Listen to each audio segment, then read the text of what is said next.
Hello, my friend. Today we will once again join PaleoPulse to explore and talk about the topic, if Jaws had been a crocodile. Let's discover it together.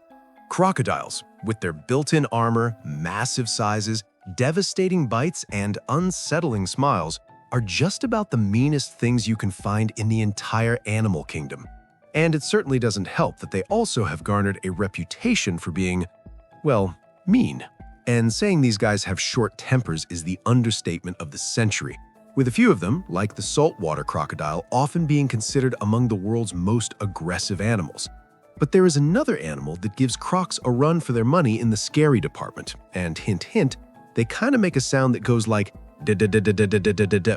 And in case you're like, what the heck are these noises he's making, I'm talking about sharks.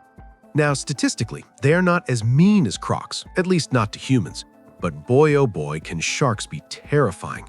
I mean, just look at this, or even this. So yeah, you get the point. And I've got some unwelcome news for you, because these two bad little nightmares can actually be found swimming in the same places in certain environments and in one country. I mean, you can even spot the pair feasting together on whales. And yes, thank you, Australia. And so, obviously, this is not great, but it could be worse. And how so, you may ask? Well, unlike tigers and lions, we do not have to worry about the two getting together and creating some sort of freakazoid hybrid. I mean, Jaws alone is scary enough. So just imagine if it had been a croc-shark hybrid instead. No thank you. And so, fortunately, no such fusion exists anywhere. But, and it's a big but, once upon a time, they did. Or at least nature came awfully close to creating a real two-for-one combo. In fact, well over 100 million years ago, an entire group of predators existed that are simply best summarized by their wholesome nickname, the croc sharks. Yet, officially, they bear a different name, the thalattosuchians. And while these guys have earned themselves a moniker that would lead you to believe that they're both shark and croc, they of course were not, as that goes against both the rules of nature and, my own personal rules too. And so, obviously, they were just one of these things, in this case, the latter, with the thalattosuchians currently being classified as a clade of ancient crocodilomorphs that sprouted up during the early Jurassic, and who, despite not being real crocodiles as far as the modern definition goes, were distant cousins to the very same ones we see today. Now, naturally, they weren't the only group of ancient crocodilomorphs, but they were the ones that, unfortunately for the rest of the planet, decided to venture into marine environments way more than normal, triggering a one-of-a-kind evolutionary journey wherein many of them eventually became fully aquatic marine predators who spread far and wide during the Jurassic period, enjoying the warm tropical waters that were more abundant at the time. And in these already hellish waters, many turned into apex predators as well, playing similar roles as sharks do today. But let's be honest, just swimming around a lot in the ocean is quite an underwhelming reason for something to be named sharks, and I imagine you're expecting something a bit more shark-like than this. But before you click away in frustration, there's something you should know, which is that not all thalattosuchians really lived up to their nickname, with some only itching the audial part of the name if you get my drift. And this is mainly the result of a great split that existed amongst this clade, which divided the group into two, with the end result being two superfamilies, the Teleoceria and the Metrorancuidia. And these names might not sound that important, but they are, because these two are perhaps the ultimate example of the difference between taking the road more traveled and the one less traveled, or better yet, the one that frankly has never been used. And I say this because the first superfamily, the Teleoceria, were the kind of guys who did the same old, being in some cases marine-based but not exactly very adapted for life at sea, something which has been seen periodically through history with other groups as well, who could traverse through saltwater yet mostly retained classical croc shape and features, so a bit dull. But with that said, this is not to say that these guys couldn't be interesting or intimidating, because they did get gosh darn big. Case in point, the Machimosaurus, the penultimate teleosauroid and the biggest Jurassic croc that we know of, measuring the same length as two mid-sized female giraffes stacked on top of one another, while weighing over 3 tons. So not a pretty sight to say the least.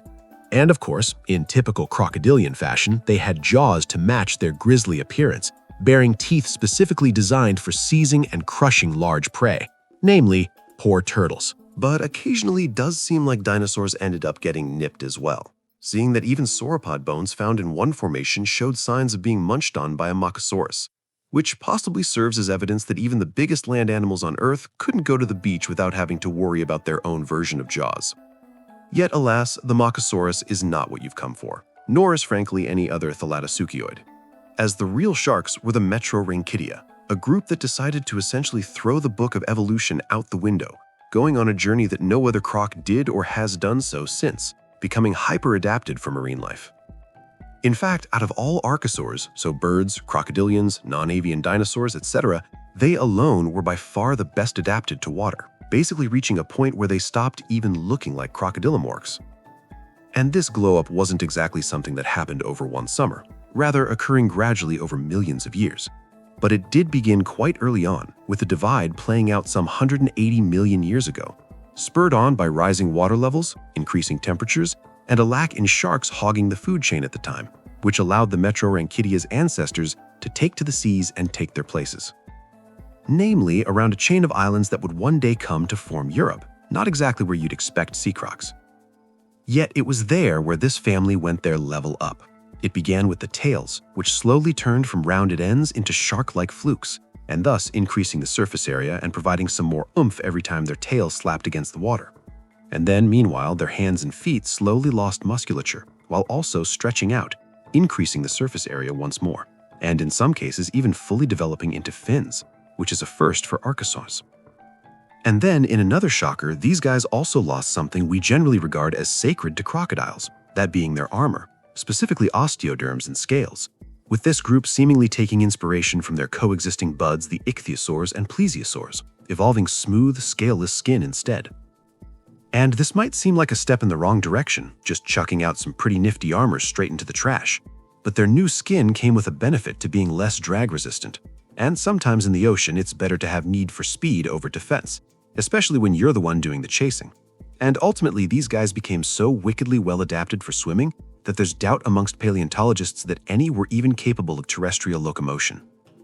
And just to drive this point further that they truly had turned their backs on land, there's indirect evidence from their bone morphologies, which suggests that they might have practiced live birthing out at sea, giving up on the whole laying eggs on land. And this may not sound crazy, but it is, seeing that it would make them, again, the only archosaurs known to do so. And so with all this said, obviously they're a bit off compared to their relatives, but they did retain some classical traits like being carnivorous predators who wielded wicked jaws, definitely fully earning them the title of sharks. And it may not come as a surprise to hear that turning a croc into super swimmers that don't need to come back to land is a very powerful thing. And pretty rapidly, members of this group spread from across the majority of Europe all the way into the Western Hemisphere, taking up residences in various parts of North and South America as well, where they enjoyed pelagic lives, in other words, the open waters away from shore where marine life can swim freely in any direction, so they had choices. This is a luxury that I, for one, am quite jealous of, because while you or me can drive in almost any direction as well, we can't do so without some inconveniences, like stopping for gas or grabbing a quick bite to eat, which, as you may know, can start to add up quite fast.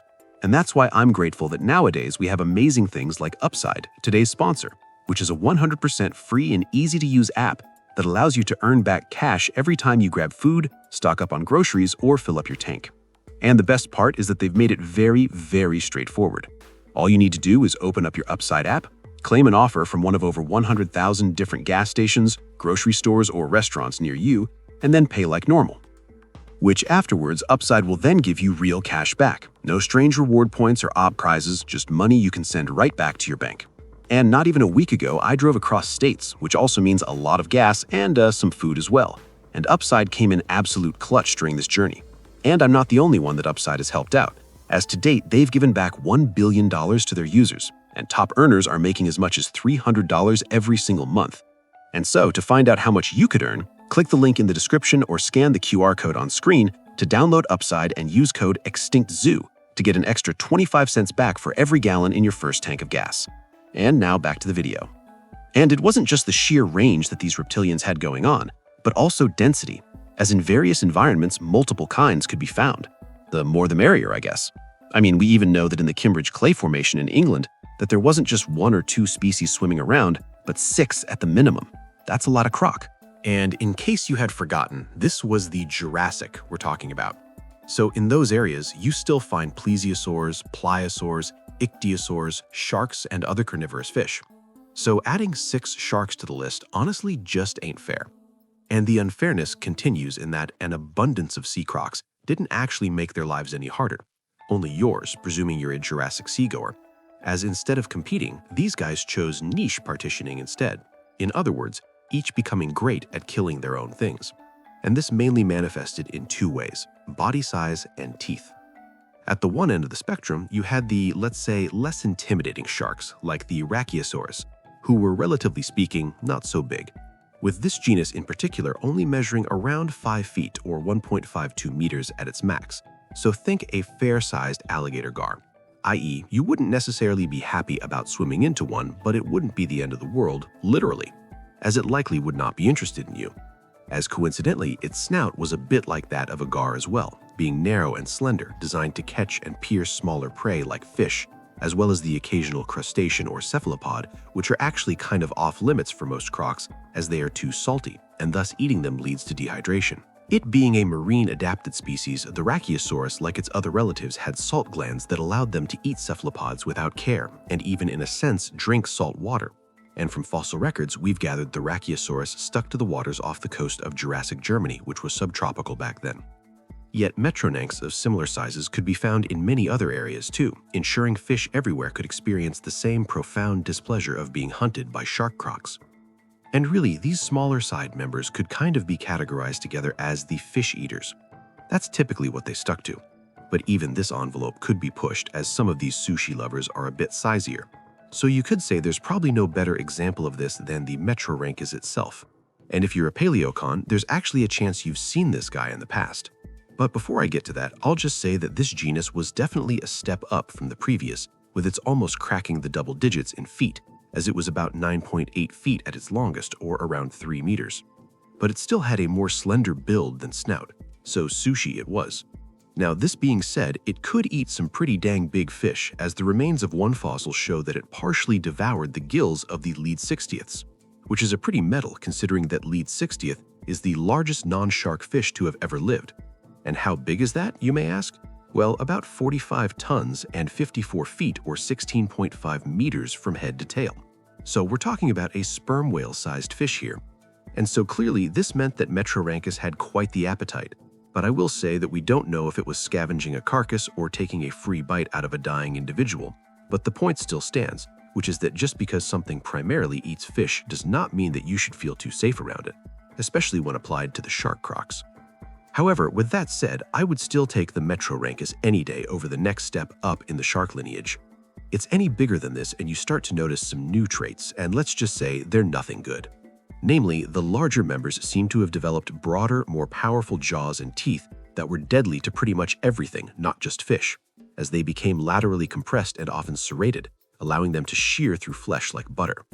And a prime example of a Metrorhynchus in this power class would be the Dacosaurus, who also happens to be arguably the most famous of the bunch. And for good reason, as it was an uncomfortably common face during the Jurassic and early Cretaceous, showing up in 3 different continents, those being Europe, North America, and South America, where in each it was a straight-up menace. And this is also where swimming into a Metrorhynchus goes from unsettling to straight-up lethal, as these guys would 100% be interested in something your size and 110% capable of dealing with you too, seeing that the Dacosaurus could be 5 meters or 16 feet in length. So think large tiger shark, except the problem here is that their teeth actually give the modern tiger sharks a run for their money. Or should I say a swim for their money, being very similar to those seen in certain dinosaurs. In fact, these teeth were so similar that when its teeth were first discovered by paleontologists, they thought they had found another megalosaurus, not a marine croc. And those teeth, in conjunction to some OP as heck jaws, also gave the Dacosaurus the ability to hunt prey much larger than itself. And it has even been implicated in taking down the likes of Columbosaurus, which was also a marine reptile, being a bigger ichthyosaur, which is about the size of a massive great white. And though it is hard to say for sure, the Dacosaurus is often labeled to have been hypercarnivorous, which gobbled up just about anything it could catch, including plesiosaurs, fish, sharks, pterosaurs if they ventured too close, or even others of its own kind. Additionally, paleontologists believe the Dacosaurus was among its environment's top hunters and was probably an apex predator. And though I am using Dacosaurus as an example of the lethality of sharks, I do want to stress that it was by no means the exception, as after all, there are multiple other medium to large-sized metroranks who spread terror throughout the seas, including the ichthyosaurs, Suchodontus, and Tyrannosaurus, which, based upon the genus name alone, you should know it was not good news. And I'd even go to say that these guys were even meaner than the Dacosaurus. The Ichthyosaurus wasn't necessarily larger, but it did have the largest teeth of the entire family, which even rivaled those of certain megalodons like the Crocodilomorphs, who was, by the way, up to 10 times heavier. Meanwhile, Tyrannosaurus and Suchodontus could both be above 5 meters or 16 feet and had teeth that were alarmingly blade-like in shape, reminding us all once again that sharks, in particular, were built to kill anything, be it things their size, smaller, or larger. Interestingly, though, not all bigger metroranks chose to follow this dental path, at least not to the same degree, as a few actually ended up walking or swimming the line between specialized fishers and big game hunters, which is nicely demonstrated by Torvenaris, who is regarded as a transitional form between the more passive fishers. Its body was long and robust, comparable to a great white. Its teeth more chunky than usual, yet its snout was still on the narrower side, relatively speaking. And it had more teeth than normal, an apparent sign that it liked its daily dose of omega-3, seeing that more shiny pearls usually meant better odds of ensnaring pesky agile fish. However, just a quick forewarning to all my time travelers out there, please do not feel like this implies you could swim up to the sky and leave unharmed, as it likely had no problem with non-fish food. And if you need any more reasons not to pet it, know that the largest specimens discovered were still not done growing, meaning you need a bigger boat. And even then, you still likely have problems, as one study found it to have likely rivaled the size of Plesiosuchus. And while the name probably means nod to you, let's just say it's terrible news. Because simply put, Plesiosuchus until this point had been completely in its own weight class amongst its family, holding the distinct title of being the largest metrorank to have ever arisen. First appearing during the Jurassic period, the Plesiosuchus popped up between England and Spain, where in its ecosystems it was among the largest predators period, achieving a length up to 8 meters or 26 feet. And honestly, with that size, it's kind of hard to imagine a finned croc that large. So another way to digest this is imagining being stalked by something the size of a killer whale that looked a bit like a crocodile, minus the scales, and then just toss in fins and a tail fluke for good measure. Not exactly comforting thoughts. And it goes without saying that the Plesiosuchus didn't get any nicer than its kin at this size, possessing its very own hellish mouth that was decorated with dozens upon dozens of large, robust, curved teeth, which could deliver devastating bites, capable of removing huge slabs of flesh and causing rapid blood loss and shock, and also death. And part of the reason why its bites were so lethal beyond just having sharp teeth was that its skull, even for a croc, was absurdly sturdy, dense, and robust. And yes, these words are a bit redundant, but it was just that thick, and you definitely did not want to be caught by one under any circumstances. Though, frankly, avoiding capture was basically a hopeless situation, as the Plesiosuchus, despite being a chunkster, was still a speed demon, possessing not only elongated fins, but also a very large tail, and was, all in all, quite the package, and more than enough to thrust the sea croc all the way to the top of the food chain, as it appears that the Plesiosuchus evolved to take down what usually were considered the untouchables. In other words, the other marine reptiles. And that's pretty insane, because while not so domineering now, during the Jurassic, marine reptiles were the goats of the sea, and I don't mean like the curly-horned ones. With these guys reigning supreme just about everywhere, and came in many shapes and sizes, to the plesiosaurs, pliosaurs, ichthyosaurs, and of course others. And obviously some of these guys were giant, with a few being apex predators in their own right. And overall, life was good for this bunch. And yet, to the Plesiosuchus, they were just food, and it might have even held the edge over other apex predators in the region. I mean, to be honest, the only group that really would pose a problem or challenge to the larger metroranks were potentially the pliosaurs, who could be a tad longer and heavier, but I wouldn't count the homies out just yet.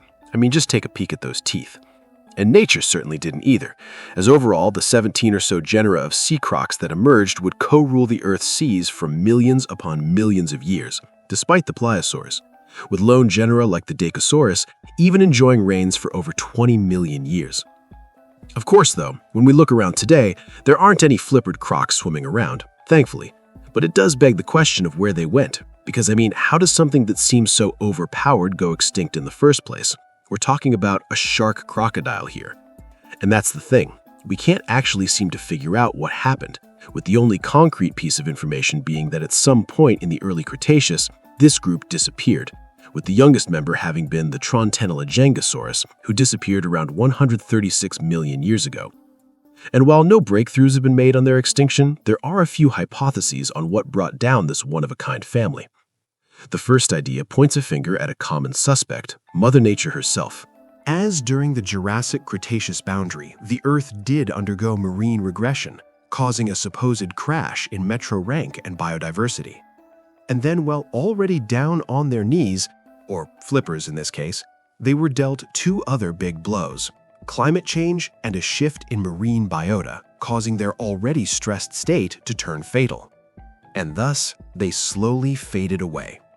But given the fact they did make it into the early Cretaceous, even if not for that long, some believe that the end of the Jurassic didn't actually have much to do with their vanishing, and thus leading to the second idea, which ironically starts with something that feared these crocs: fish, specifically teleos, who underwent significant diversification around this time, which was a problem, as many sharks struggled to keep up with their evolving prey, kind of like a reverse Uno. And then, to make matters worse, it was in their final days that a new opponent appeared on the scene, one that would undo things for many, and that was the mosasaurs, which actually were unnervingly a lot like the sharks.